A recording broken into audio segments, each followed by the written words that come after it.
Sa isang liblib na baryo na hindi halos naaabot ng signal o ng kahit anong modernong teknolohiya, may isang batang pinanganak na may kakaibang kakayahan, hindi siya tulad ng iba. Sa unang tingin, para lang siyang normal na bata, tahimik, mahiyain, at laging nakatingin sa lupa kapag kinakausap. Pero sa likod ng inosenteng anyo niya, may itinatagong lihim na unti-unting nadidiskubre ng mga taong nakapaligid sa kanya.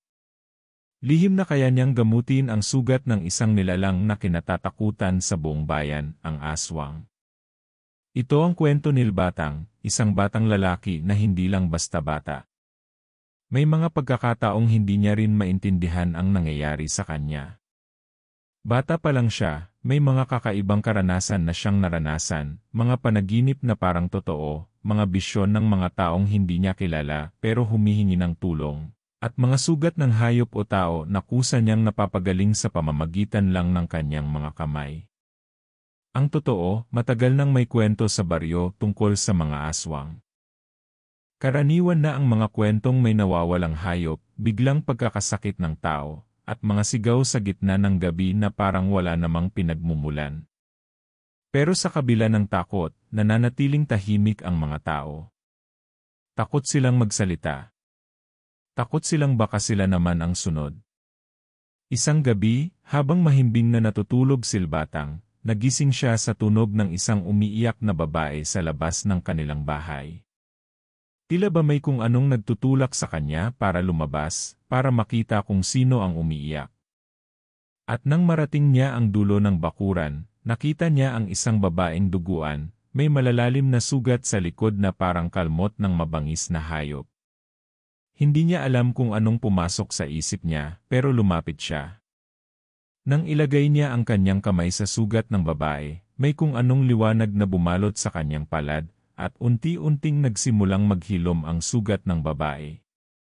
Nang mag-angat ng tingin ang babae, may takot sa kanyang mga mata. Pero hindi dahil sa sugat, kundi dahil sa pagkakakilanlan ni Batang. Hindi ka dapat tumutulong sa tulad ko, mahina niyang sambit. Hindi mo alam kung ano ako. Mula noon, nagsimula nang mag-iba ang lahat. Hindi na siya matahimik sa tuwing sasapit ang gabi.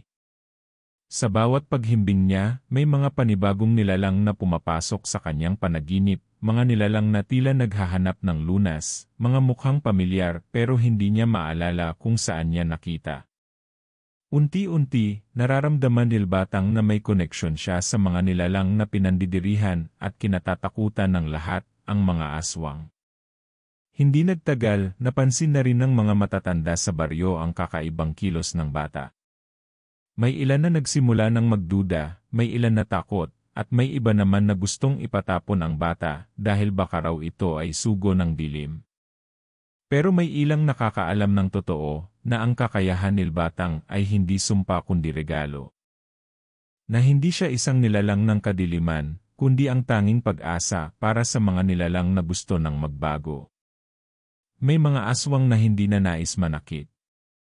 May mga aswang na napapagal na rin sa buhay ng paglalagalad at takot. At sila ang mga nilalang na lihim na lumalapit kay Batang, humihingi ng tulong, ng lunas, ng bagong simula. Isang araw, may isang matandang lalaki na lumapit sa bahay ni Batang. Ang itsura nito ay parang wala na sa tamang ulirat, balot ng galos at sugat ang kanyang katawan. Naramdaman ni Batang ang matinding sakit sa dibdib sa tuwing tinitingnan niya ang lalaki. Para bang konektado ang kanyang damdamin sa bawat hinagpis nito. Nang dumikit ang kamay niya sa sugat ng matanda, biglang lumamig ang paligid. May malamig na hangin na dumaan sa kanilang paligid, at sa pagkakataong iyon, hindi lang sugat ng katawan ang naghilom, pati sugat ng nakaraan. Matagal na kitang hinihintay, bulong ng matanda. Ikaw ang huling pag-asa namin. Hindi alam ni Batang kung ano ang ibig sabihin ng matanda.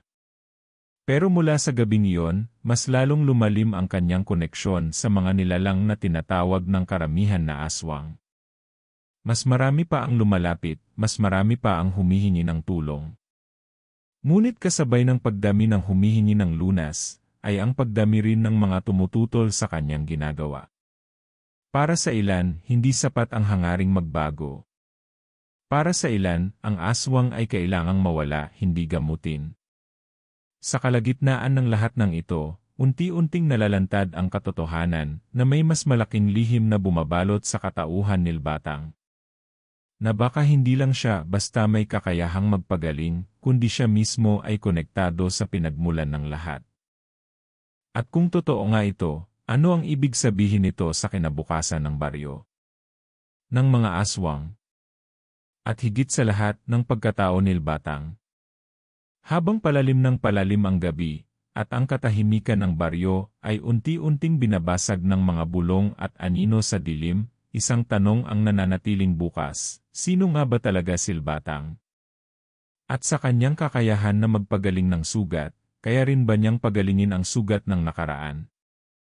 O baka siya na rin ang susunod na sugatan? Abangan sa susunod na bahagi ng kwento. Sa mga sumunod na araw, hindi na naging tahimik ang buhay ni Batang. Ang dating simpleng araw niya, pagkain sa umaga, pagtulong sa bukid, at paglalaro sa hapon, ay napalitan ng matinding pag-isip, takot, at mga bisitang hindi pangkaraniwan. Hindi na lang mga sugatang tao o hayop ang lumalapit sa kanya. Ngayon, may mga mata na siyang nararamdaman sa dilim, mga aninong dumadaan sa gilid ng kanyang paningin, at malamig na hangin na parang may dalang mensahe sa tuwing sasapit ang hating gabi.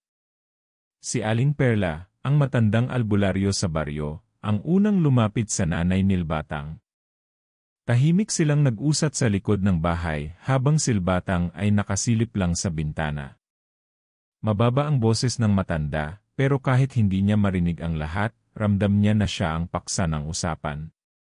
Hindi normal ang lakas ng bata, sabi ni Aling Perla. At baka mas mapanganib pa ang kakayahan niya sa inaakala natin. Napahawak sa dibdib ang kanyang ina, hindi dahil sa takot kundi dahil sa pagkalito. Mahal na mahal niya ang anak niya, pero hindi rin niya kayang ipaliwanag kung saan nagmula ang kapangyarihan nito. Lumipas ang mga linggo at mas naging malalim ang koneksyon ni Batang sa mga nilalang na humihingi ng lunas. Lahat sila may kanya-kanyang istorya. May isang babaeng dating tagapangalaga ng gubat na naging aswang matapos mahawa ng isang sugatang nilalang sa gitna ng ulan.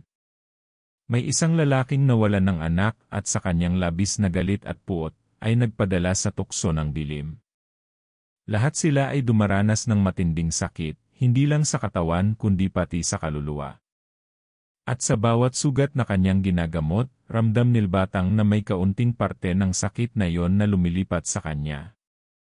Habang tumatagal, mas nagiging madalas ang kanyang mga bangungot. Hindi na ito basta-basta panaginip. Minsan, nagigising siya sa kalagitnaan ng gabi, pawis na pawis, habang tila may mga tinig na bumubulong sa kanyang tainga.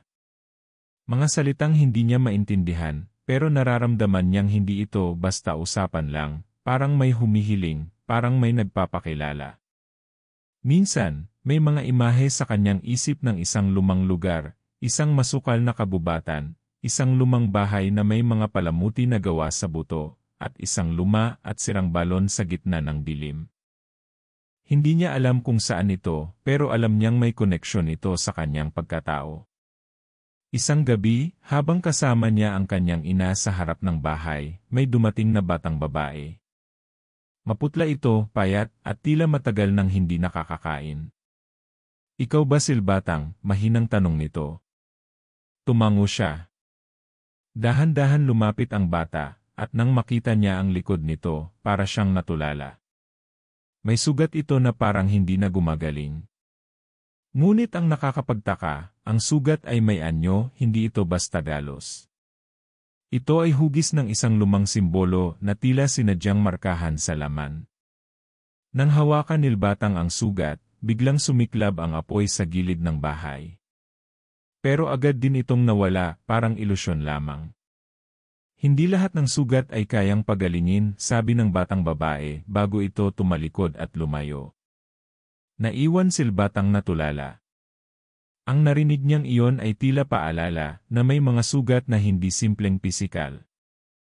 At sa kanyang ginagawa, baka may mga puwersa na ring nagagalit, mga puwersang hindi sang-ayon sa kanyang kakayahan. Simula noon, nagsimula na rin siyang makakita ng isang matandang lalaki sa kanyang panaginip.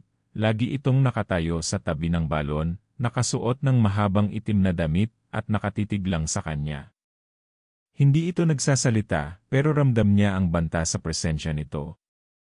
Sa bawat panaginip, palapit ng palapit ang lalaki.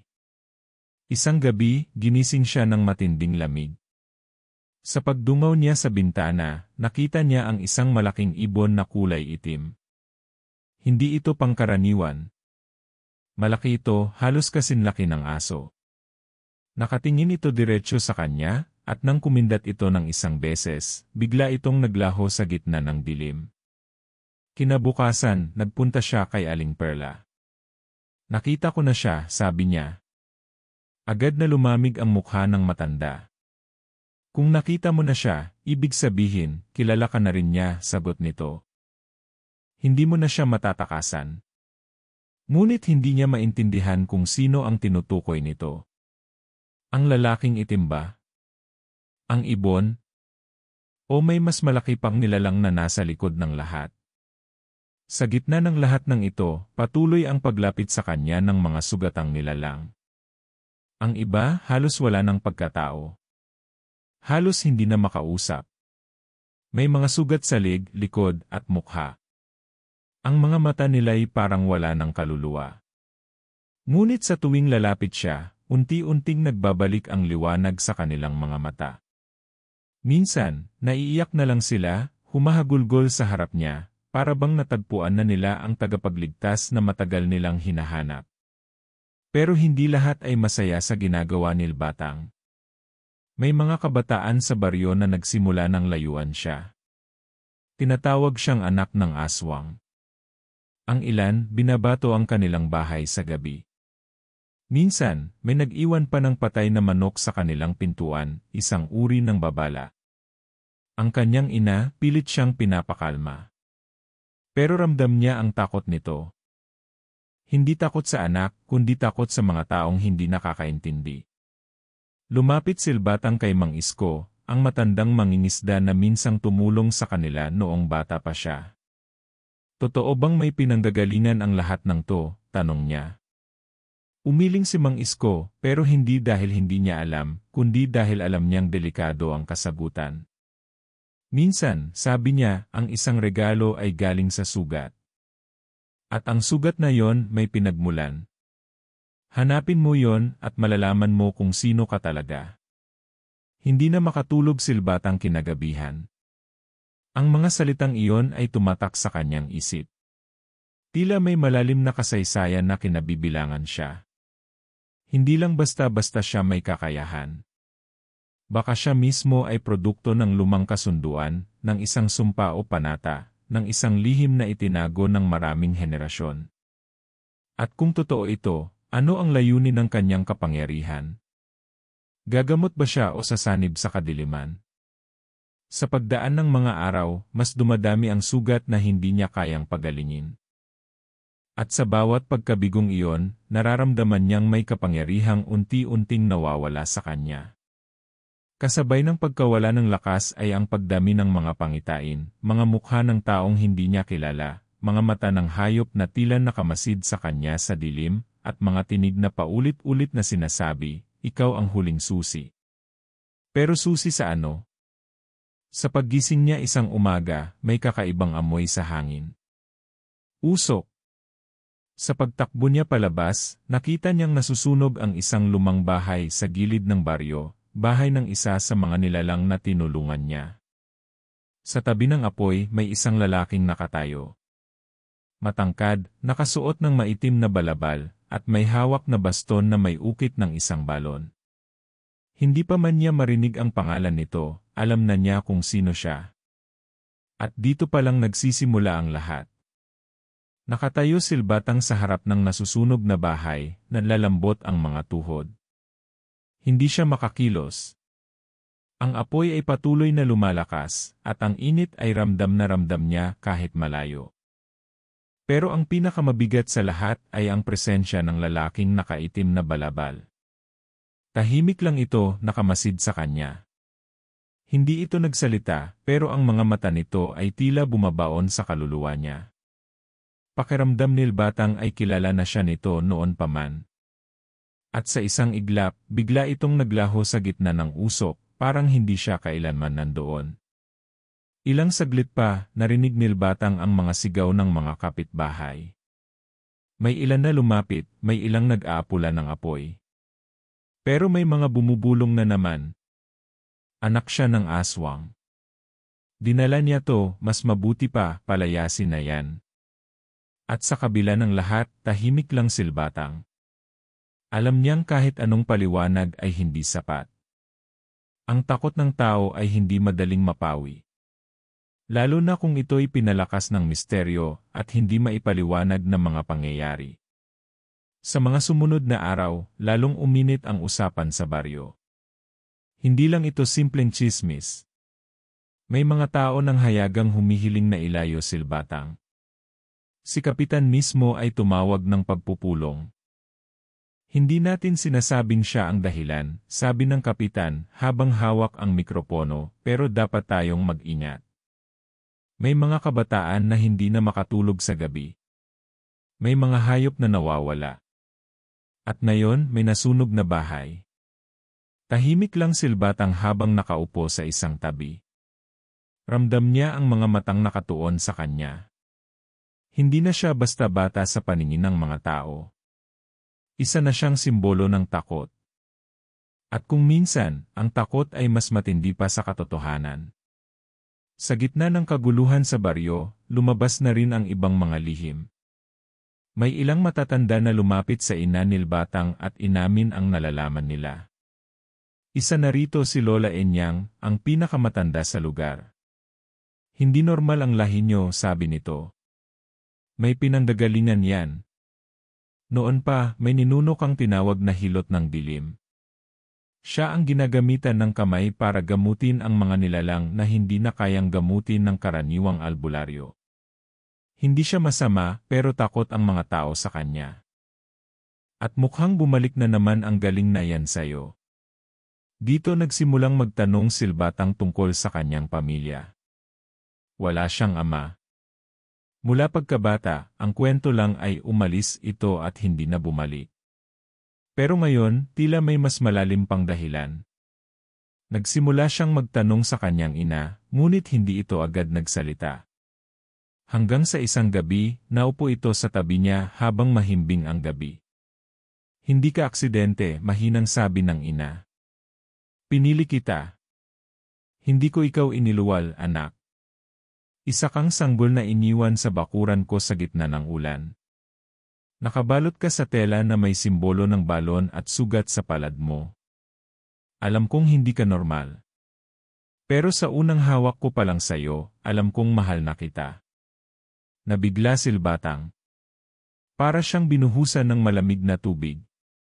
Hindi niya inakalang hindi siya tunay na anak. Pero sa kabila ng pagkabigla, hindi siya nagalit. Mas lalo lang siyang nabalot ng tanong. Sino siya talaga?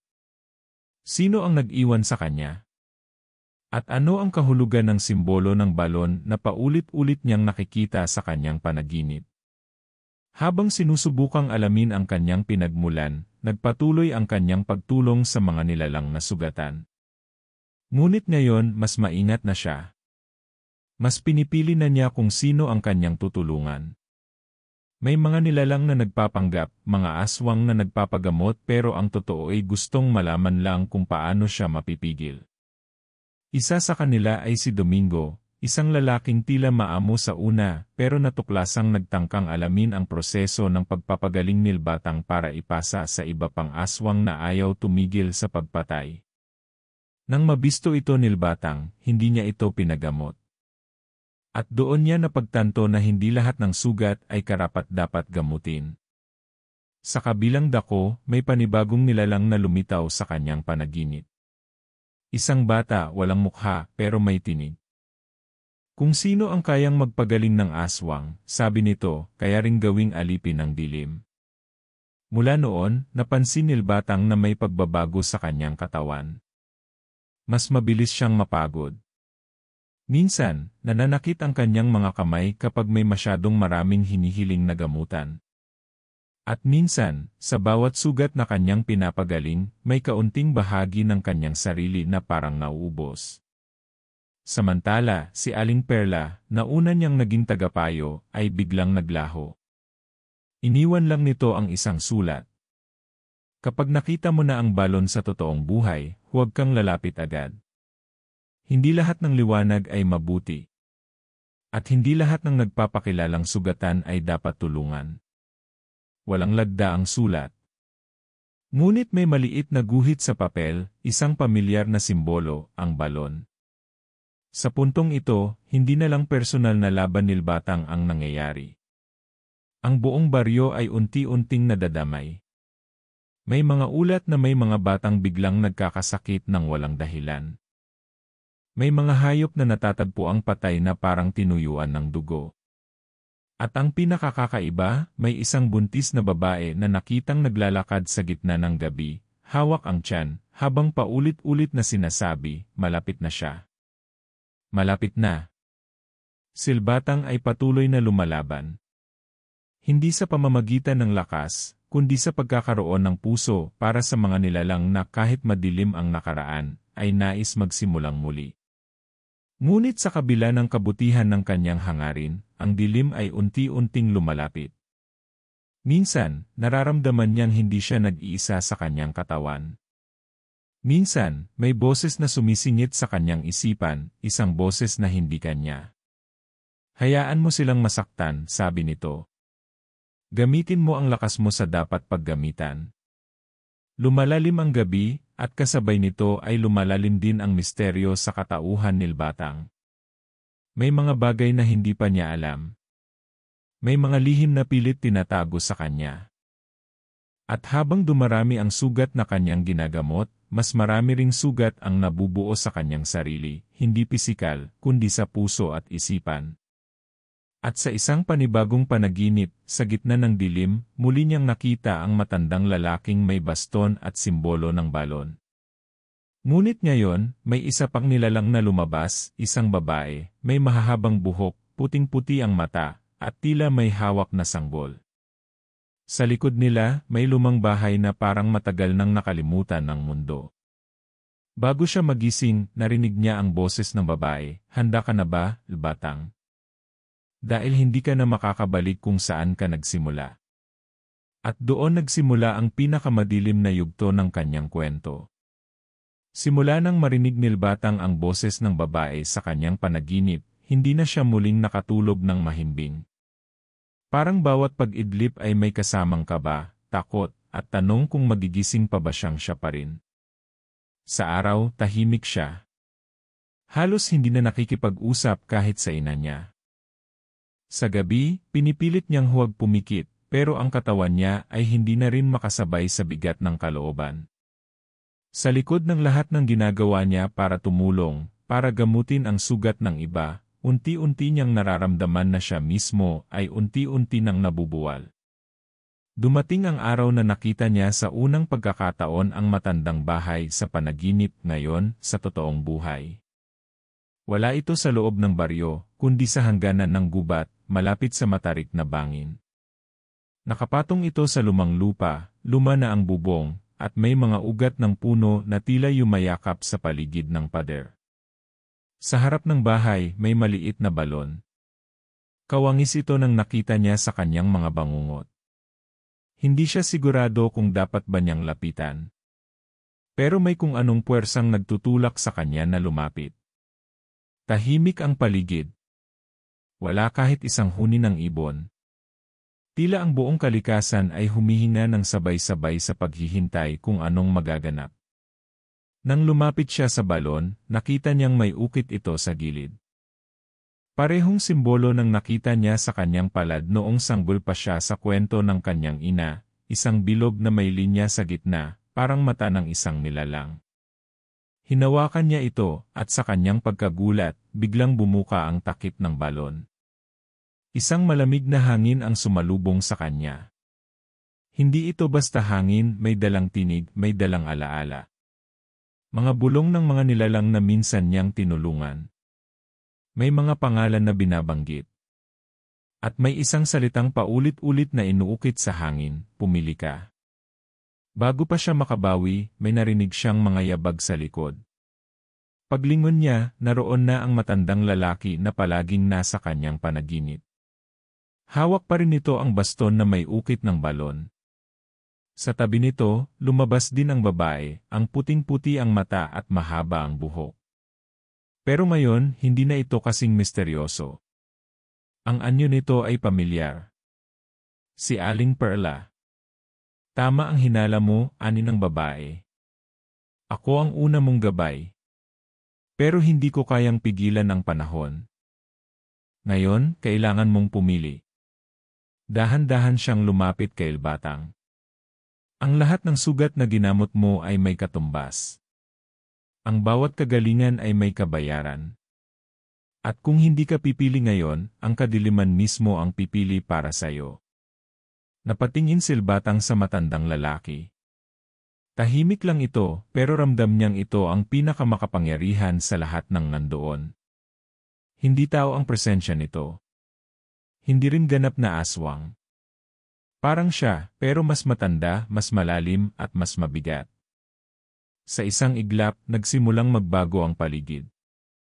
Ang bahay sa likod nila ay naglaho, at napalibutan na sila ng mga aninong may anyo ng mga nilalang, mga dating aswang na tinulungan niya. Lahat sila ay nakatingin sa kanya. May mga sugat pa rin ang ilan. May mga mata na parang nagmamakaawa. Pero may ilan din na parang galit. Parang sinasabi nilang hindi sapat ang ginawa niya. Huwag kang maniwala sa lahat ng mukha, sabat ng babae. Ang ilan sa kanila, niligtas mo. Pero ang ilan, ginising mo lang ang sigaw ng pagkasuklam. Hindi lahat ng sugat ay dapat gamutin, at hindi lahat ng kagalingan ay kabutihan. Dumidilim na ang paligid. Tila ang mismong espasyo sa pagitan ng hangin at lupa ay unti-unting kinakain ng dilim. Habang naroroon siya, may naalala si Batang, isang matandang libro na minsan niyang nakita sa bahay ni Aling Perla. Hindi niya ito binasa noon, pero malinaw sa isip niya ang pahina na may nakasulat, ang tagapaghilom ay may 200, daan ng liwanag at daan ng paglimos. Hindi niya noon maintindihan kung ano ang ibig sabihin, pero ngayon, parang malinaw na sa kanya. Ang daan ng liwanag ay ang daang pinili niyang tahakin, ang gamutin ang sugat, ang bigyan ng pag-asa. Pero ang daan ng paglimos? Baka ito ang pagbibigay ng walang pagpili, pagbuhos ng lakas, kahit sa hindi karapat-dapat, hanggang sa ikaw mismo ay mawalan ng sarili. Batang, sabi ng matandang lalaki sa unang pagkakataon, ikaw ang huling tagapagmana ng kakayahang yan. Pero hindi mo ito hawak habang buhay. Kung pipiliin mong ipagpatuloy ang landas na to, kailangan mong tanggapin ang buong kapangyarihan, kasama ang bigat, ang panganib, at ang sakripisyo. Kung hindi mo kaya, hayaan mong ako na ang tumapos sa lahat. Dahan-dahang tinaas nito ang baston. Mabilis ang tibok ng puso ni Batang. Parang ayaw niyang sumuko, pero hindi rin niya alam kung ano ang tamang gawin. Sa isang iglap, nakita niyang may liwanag sa likod. Isang batang babae ang lumitaw. Siya ang batang una niyang nakita na may sugat na may simbolo. Pero ngayon, buo na ang anyo nito, malakas at matatag. Pinagaling mo ako, sabi ng bata. Hindi mo lang tinanggal ang sakit ko. Ipinakita mo na may halaga pa ako. Humakbang ito palapit. Kung hindi mo pipiliin ang sarili mong daan, sino pa ang pipili? Lalong lumakas ang hangin. Lalong dumilim ang langit. Tila may puwersang magtatagpo, ang liwanag at dilim, ang kagalingan at kasiraan. Sa bawat hakbang ni Batang, nararamdaman niya ang bigat ng daan. Nararamdaman niya ang lahat ng sugat na kanyang hinawakan, ang sakit, ang pag-asa, ang takot, at ang galit. Isa-isa itong bumabalik, pero hindi na siya natitinag. Sa kalagitnaan ng dilim, lumapit siya sa balon. Hinawakan niyang muli ang ukit, at sa pagkakataong ito, sumigaw siya. Hindi sa takot, kundi sa pagtanggap. Ako silbatang, sigaw niya. At hindi ako susunod sa utos ninyo. Nang bigkasin niya ito, yumanig ang lupa. Ang balon ay nagliwanag. Lahat ng anino ay napaatras. Ang matandang lalaki ay napatingin sa kanya, hindi sa galit, kundi sa pagkabigla. Pero ang liwanag ay hindi na natili. Sa halip, may sumambulat na dilim mula sa loob ng balon, isang uri ng enerhiya na hindi pa niya kailanman naramdaman. Lahat ng nilalang sa paligid ay napasigaw. Ang babae, si Aling Perla, ay pilit siyang hinihila palayo. Hindi ka pa handa. Batang, tigilan mo na. Pero huli na ang lahat. Hawak pa rin niya ang balon. At sa isang iglap, may nakita siyang aninong mas malaki, mas malalim, at mas makapangyarihan, hindi lalaki, hindi babae, kundi isang anyo na parang kaluluwa ng daan-daang nilalang. Tumigil ang oras. Tumigil ang hangin. Silbatang ay tila nawala sa mundo. At sa huling iglap bago siya mawala sa ulirat, narinig niya muli ang boses sa loob ng kanyang isipan, ang lahat ng sugat ay may ugat. Hanapin mo ang ugat. At doon ka magsimula. Dito pa lamang nagsisimula ang pinakamatinding yugto ng kanyang paglalakbay. Mabigat ang bawat segundo habang silbatang ay tila nakalutang sa pagitan ng dilim at liwanag. Walang direksyon, walang tunog, at tila ba walang panahon sa lugar kung saan siya napadpad. Parang wala na siyang katawan, tanging isip, damdamin, at alaala na lamang ang kanyang nararamdaman. Ang huling boses na narinig niya ay patuloy na umuukit sa kanyang isipan, ang lahat ng sugat ay may ugat. Hanapin mo ang ugat. At doon ka magsimula. Pero ano ang ibig sabihin nito? Anong ugat ang tinutukoy? At bakit parang hindi pa rin tapos ang bangungot? Biglang lumitaw sa kanyang harapan ang imahe ng kanyang ina, nakaupo sa harap ng maliit na altar, umiiyak habang may hawak na lumang rosaryo. Sa tabi nito, isang matandang babae na hindi niya agad nakilala, pero may pamilyar na presensya. Sa isang iglap, naalala niya, ito ang matandang hilot sa kabilang baryo, si Lola Mena, na kilalang-kilala sa pagkilala ng mga hindi pangkaraniwang karamdaman. Minsan na siyang binalaan nito nung siya ay maliit pa, ngunit hindi niya ito gaanong pinansin. Ngayon, tila ito ang nagsisilbing tulay sa pagitan ng kanyang nakaraan at kasalukuyan. Mula sa imahe, isang bagong liwanag ang sumabog, at sa gitna nito, nakita niya ang isang puno. Malaki, matanda, at baluktot ang katawan. Ang ugat nito ay nakalabas sa lupa at tila umaabot hanggang sa ilalim ng lupa. Sa paligid nito, may mga taong tila saksi sa kasaysayan, mga ninuno, mga nilalang, at mga kaluluwang may kwento. Sa ilalim ng puno may nakabaong kahon. Doon siya pinaturo ng kanyang paningin. Sa muling pagkamulat, nasa lupa na muli silbatang. Pero hindi na ito ang lugar na iniwan niya. Ang paligid ay tuyot, madilim, at ang puno ay naroon na sa kanyang harapan. Wala nang anino. Wala na ring si Aling Perla. Ang lahat ay tila nagbago. Nang lumapit siya sa kahon sa ilalim ng ugat, bigla itong nag-init. Sa pag-angat niya nito, isang sulat at isang patak ng dugo ang laman. At sa sulat, isang pangalan ang nakasulat, Juanito. Hindi niya agad maunawaan kung sino si Juanito. Pero parang may kiliti sa likod ng isip niya. May nakatagong alaala, isang piraso ng kanyang nakaraan na matagal nang tinakpan. Nang hawakan niya ang papel, biglang bumalik ang eksena ng kanyang pagkabata, isang batang lalaki, kaedad niya, masayahin, pero may kakaibang anyo sa gabi. Siya ang unang nilalang na ginamot niya ng lihim. At siya rin ang una niyang tinakasan ng matuklasang hindi ito tao. Mula sa anino, lumitaw ang tunay na Juanito, ngayon ay ganap na lalaki na, ngunit may mata ng isang nilalang. Hindi mo ba ako naalala? Tanong nito habang nakatingin ng diretsyo sa kanya. Ako ang sugat na iniwan mo. Ako ang hindi mo pinagaling. Ako ang ugat. Doon niya naunawaan ang ibig sabihin ng boses. Si Juanito ay hindi lang basta nilalang, siya ang nagsimula ng lahat. Ang unang pagkakataon na ginamit ni Batang ang kanyang kakayahan ay sa kanya. At dahil sa takot, pinili niyang talikuran ito. Pero ang sugat na yon, ang hindi natapos na proseso, ay naging mitsa ng mas malaking gulo. Ang sugat mo ang nagbukas ng pinto, patuloy ni Juanito. At bawat aswang na tinulungan mo ay kumukuha ng lakas sa akin.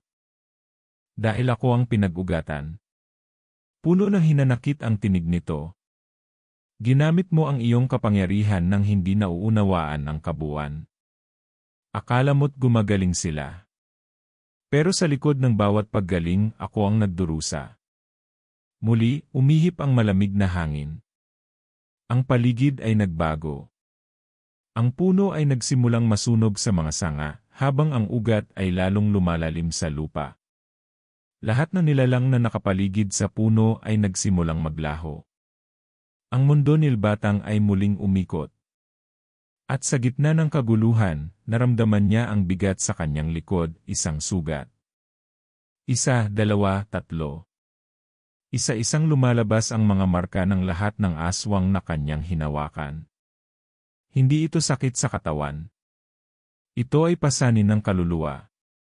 Ang mga nilalang na sinubukan niyang tulungan, ngayon ay may koneksyon na sa kanya. At habang hindi niya naaalala si Juanito noon, ang lahat ng ito ay unti-unting naipon, lumalim, at naging banta sa buong mundo. Hindi ka na makakabalik, sabi ni Juanito habang lumalapit.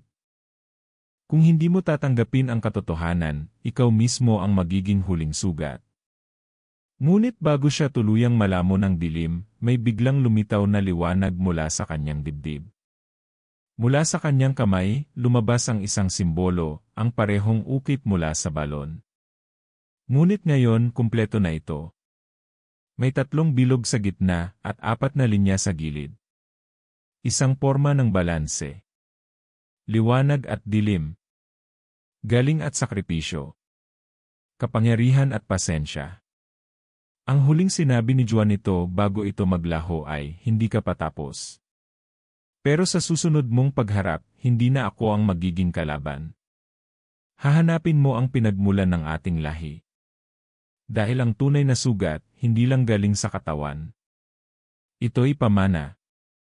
Paglingon niya, nakita niyang bumalik na ang mundo. Nandoon na muli ang baryo. Pero lahat ay tahimik. Ang mga tao ay tila frozen sa oras, nakatigil ang kanilang mga galaw. At sa gitna ng lahat, nandoon ang kanyang ina, hawak-hawak ang isang larawan ng batang silbatang at isang matandang lalaki na may hawig kay Juanito. At dito niya naintindihan ang mas malalim na katotohanan, si Juanito ay hindi lang isang bata sa kanyang nakaraan.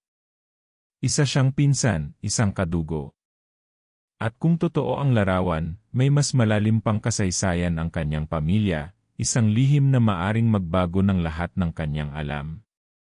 Dito nagsisimula ang panibagong yugto ng kanyang paghahanap. Ang tunay na sugat ay hindi lang panlabas. Ito ay dugong ipinasa, lihim na tinago, at pamana na kailangang tuklasin. At habang siya ay humahakbang pabalik sa baryo, isang tanong lang ang laman ng isip niya. Handa ba siyang malaman ang lahat, kahit ang sagot ay mas masakit kaysa sa sugat na tinangka niyang gamutin? Pagdating ni Batang sa baryo, ramdam niya agad ang bigat ng katahimikan. Wala ni isang huni ng manok, ni halakhak ng bata, ni tunog ng hangin sa mga puno. Lahat ay parang nakahinto. Ang mga tao ay tila estatwa, nakatitig sa kanya, pero walang buhay sa mga mata.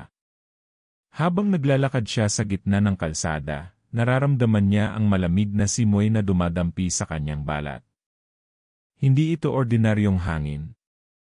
Ito'y may dalang alaala, may halong luha, at may nakatagong hinanakit. Sa bawat hakbang niya, parang lumalapit siya sa isang bagay na hindi na pwedeng iwasan. Pagdating niya sa bahay, nakaupo roon ang kanyang ina, hawak pa rin ang lumang larawan nila ni Juanito. Hindi siya kumikilos. Hindi rin umiiyak. Pero may luha sa kanyang pisngi, at mahigpit na nakapikit ang mga mata. Lumapit si Batang at lumuhod sa kanyang harapan. Inay, mahina niyang sambit. Sabihin niyo sa akin ang totoo. Sino si Juanito? Mabagal na dumilat ang kanyang ina. Sa unang pagkakataon, hindi siya nagsalita bilang isang ina.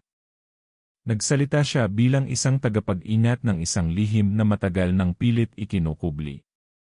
Si Juanito ay anak ng kapatid kong lalaking pinatapon sa bundok, bulong nito. Noong araw, may kasunduan ang pamilya natin sa isang uri ng nilalang na hindi galing sa mundong ito. Kapalit ng proteksyon, kailangang isa sa ating lahi ay magsilbing tagapasa ng sugat ng mga nilalang na iyon. Ang tinatawag nilang tagapagpagaling. Tumigil ito ng sandali. Dapat ang tungkuling iyon ay kay Juanito. Pero nang siya ay pinanganak, may kakaiba sa kanya. Hindi niya kaya ang balanse. Kaya't ikaw ang pinili ng mga sinaunang espiritu. Biglang nanlambot ang tuhod ni Batang. Hindi siya ang unang pinili. Isa siyang kapalit. Isa siyang reserba. At ang kakayahang inakala niyang biyaya ay bunga pala ng pagkukulang ng iba. Bakit hindi mo sinabi? Tanong niya sa ina. Bakit mo pinatahimik ang lahat ng ito? Dahil natakot ako, sagot nito habang nanginginig ang boses. Akala ko kung hindi natin pag-uusapan, mawawala. Pero hindi nawawala ang sugat na hindi ginagamot, anak. Lalo lang itong lumalalim. Bago pa siya makasagot, yumanig ang lupa. Mula sa gitna ng baryo, sa harap ng lumang kapilya, lumitaw ang isang nilalang. Hindi si Juanito. Mas malaki, mas madilim at mas matanda. Ang katawan nito ay gawa sa anino at abo. Ang mga mata ay pulang apoy na parang may buhay. Ito ang tunay na ugat ng lahat, ang nilalang na siyang pinagmulan ng kasunduan. Dumating na ang oras, bulong ng nilalang habang ang tinig nito ay umalingaw-ngaw sa buong baryo. Ang dugo ng inyong angkan ay hindi maaaring tumakas sa panata. Isa sa inyo ang kailangang magpatuloy. Tumayo si Batang, pinilit ang sarili na huwag matakot. Ako ang pipili, sagot niya. Ako ang tatapos.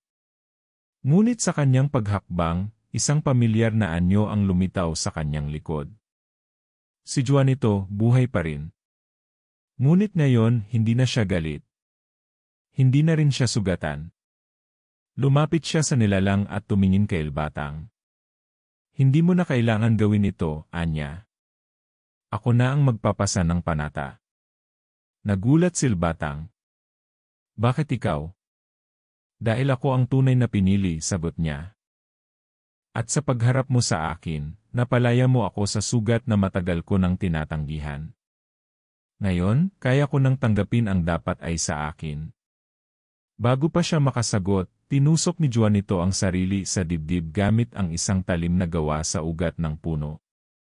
Agad siyang nilamon ng liwanag at anino. Ang nilalang na gawa sa abo ay sumigaw, hindi sa galit, kundi sa pagpalaya. Ang mga mata nito ay pumikit, at unti-unting naglaho sa hangin. Ang lupa ay huminto sa pagyanig. Ang mga tao ay muling gumalaw, at ang katahimikan ay napalitan ng mga hikbi, bulong, at dasal. Sa isang iglap, tapos na ang bangungot. Ngunit habang lumalapit si Batang sa lugar kung saan si Juanito ay nawala, may naiwan sa lupa.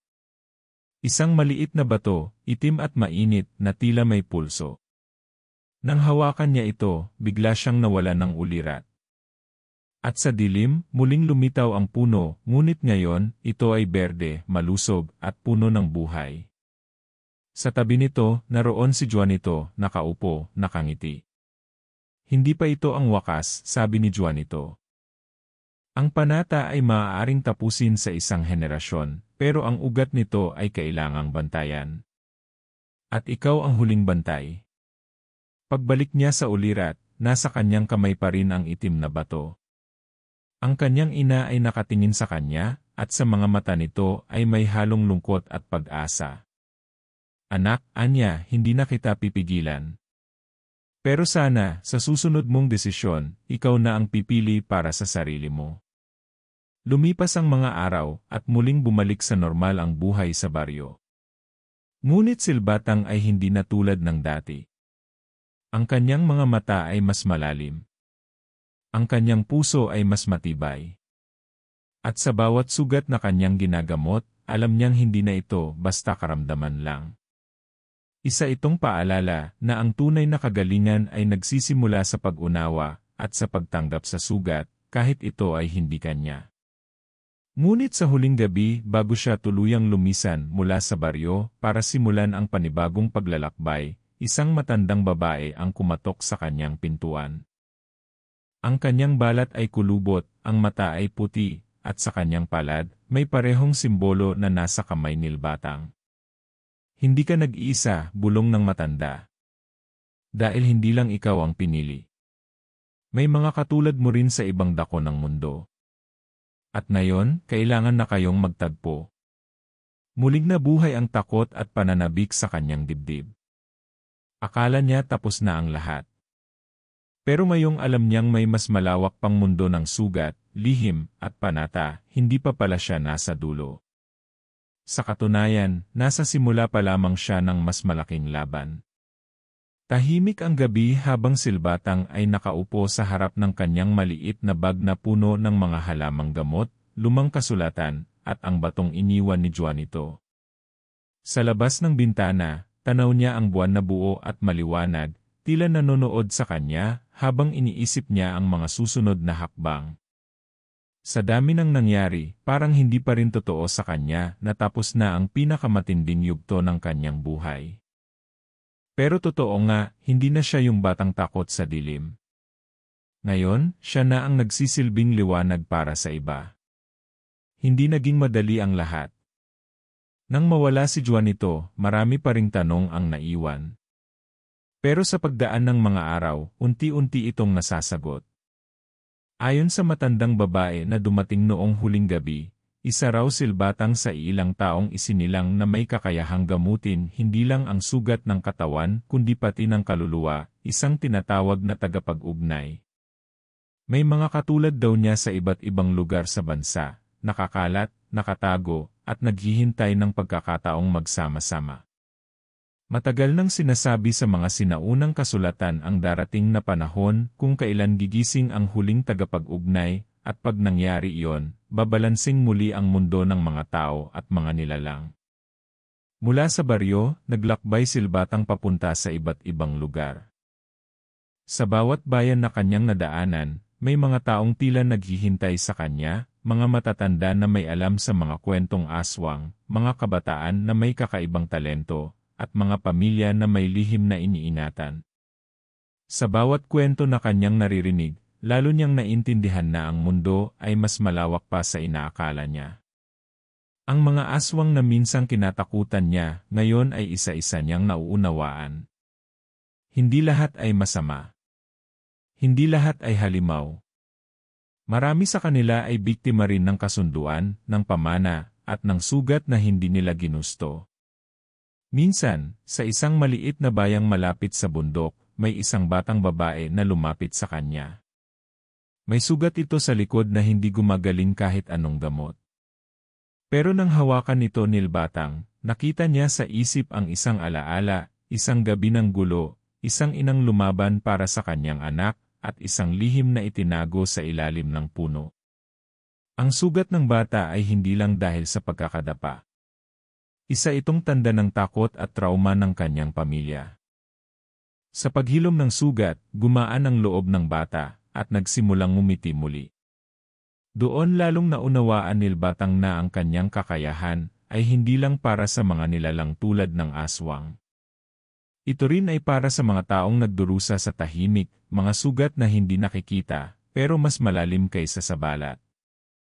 Sa kanyang paglalakbay, nabalitaan niya ring muli ang tungkol sa kanyang ina. Ngayon, aktibo na itong tumutulong sa mga kababaihan sa baryo. Hindi na ito tahimik o palaging nagtatago ng nararamdaman.